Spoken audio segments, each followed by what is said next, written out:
বন্ধুরা, আজকে ডাঁটা পাতা শাক রান্না করে নিয়েছি। কি দিয়ে শাকটা রান্না করে নিয়েছি পুরো ভিডিওটা দেখবে।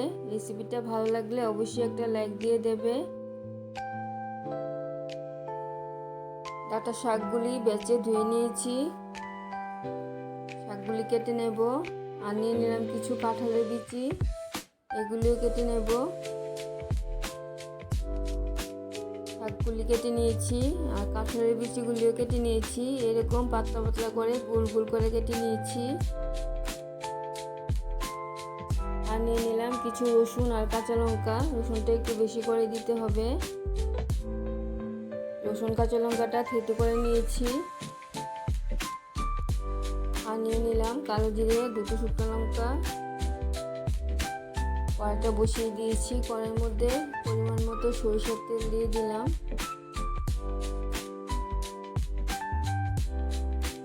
তেলটা গরম হয়ে গেলে প্রথমে শুকনো লঙ্কা আর কালো জিরে ফোড়নটা দিয়ে দিলাম। ফোড়নটা একটু ভেজে নিয়ে থেঁতো করে রাখা রসুনটা দিয়ে দেব।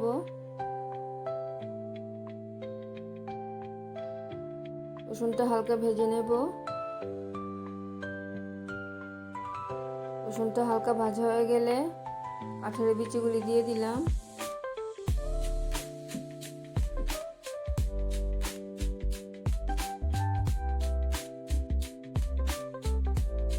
কাঁঠালের বিচির মধ্যে অল্প পরিমাণে লবণটা দিয়ে দিলাম।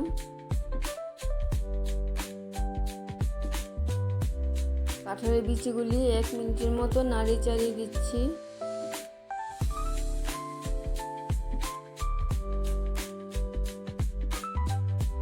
তারপর দিয়ে দিলাম থেঁতো করে রাখা কাঁচা লঙ্কাটা।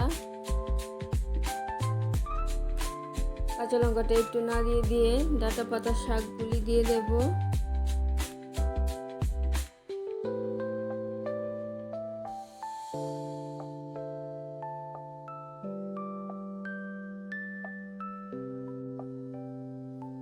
সবগুলি শাক দিয়ে দিলাম। অল্প হলুদ আর লবণটাও দিয়ে দিলাম।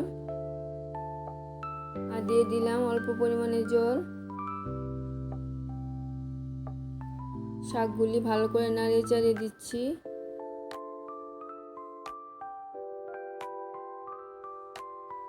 জলটা দিয়েছি কারণ কাঁঠালের বিচিগুলি সিদ্ধ হতে হবে, তাই। ভালো করে নাড়িয়ে দিয়ে কিছুক্ষণ সময়ের জন্য ঢাকা দিয়ে দিলাম। ঢাকা খুলে দিয়ে আবারও নাড়িয়ে দিচ্ছি। আবারও নাড়িয়ে দিয়ে একটু সময়ের জন্য ঢাকা দিয়ে দিলাম। কাঁঠালের বিচিগুলি অনেকটাই সিদ্ধ হয়ে গেছে। এখন শাকের জলটা শুকিয়ে নেব।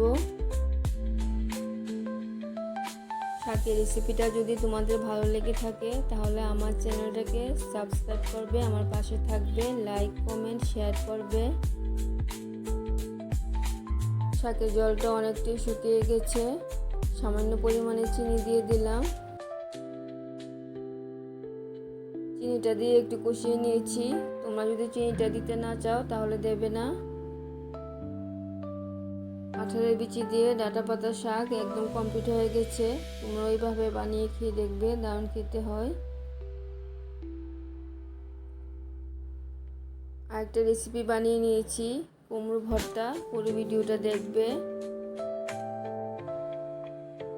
একটা ভাজা শুকনো লঙ্কা দিয়ে গার্নিশ করে নিলাম।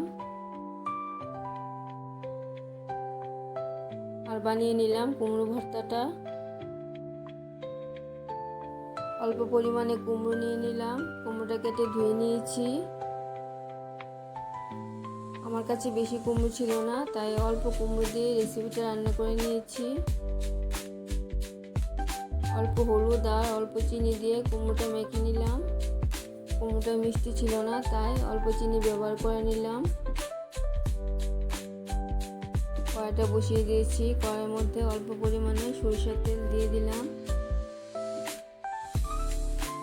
তেলটা গরম হয়ে গেলে প্রথমে কুমড়োটা ভেজে নেব।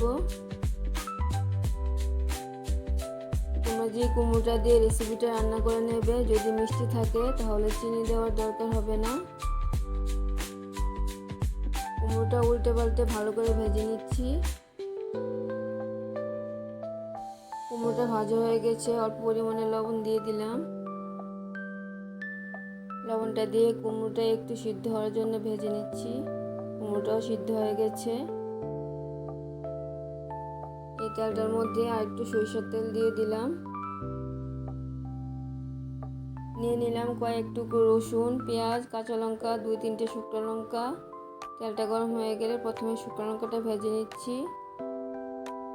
শুকনো লঙ্কাটা ভাজা হয়ে গেছে, রসুনটা দিয়ে দিলাম, পেঁয়াজ কাঁচা লঙ্কাটাও দিয়ে দিলাম। সব কিছু হালকা করে ভেজে নেব।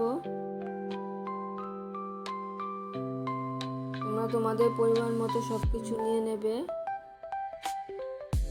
আর দিয়ে দিলাম সামান্য লবণ। পেঁয়াজটাও নরম হয়ে যাবে, আলাদা করে লবণ দিতে হবে না। সব কিছু ভালো করে ভেজে নিয়েছি। কুমড়োটা ভেঙে দিচ্ছি। ঠান্ডা হয়ে গেলে সব কিছু ভালো করে মেখে নেব।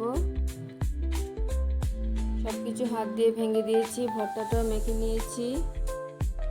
এভাবে তোমরাও কুমড়ো ভর্তা বানিয়ে খেয়ে দেখবে, দুর্দান্ত খেতে হয়। সবাই ভালো থাকবে।